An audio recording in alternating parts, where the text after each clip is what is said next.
মার রান্নাঘরে আজকে সিমুই হবে।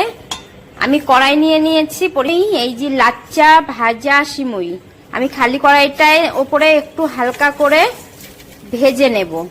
এটা নামিয়ে নিয়েছি। আমি দুধ দিয়ে নেব, যতটা প্রয়োজন আমি ততটাই দুধ দেব। লাচ্চা সিমুই আজকে আমি খেজুরের গুড় দিয়ে করব। খেজুরের গুড় দিয়ে দুধটা ফুটিয়ে নিয়েছি, দুধটা গাঢ় হয়ে এসছে, কালারটাও চেঞ্জ হয়ে গেছে। আমি সিমুইটা দিয়ে দেব।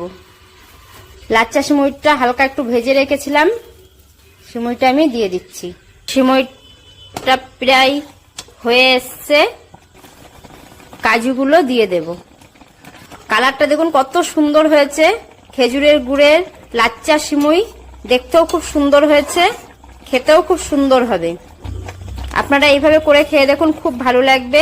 কালারিং সিমুই। পুরো ভিডিওটা দেখার জন্য ধন্যবাদ।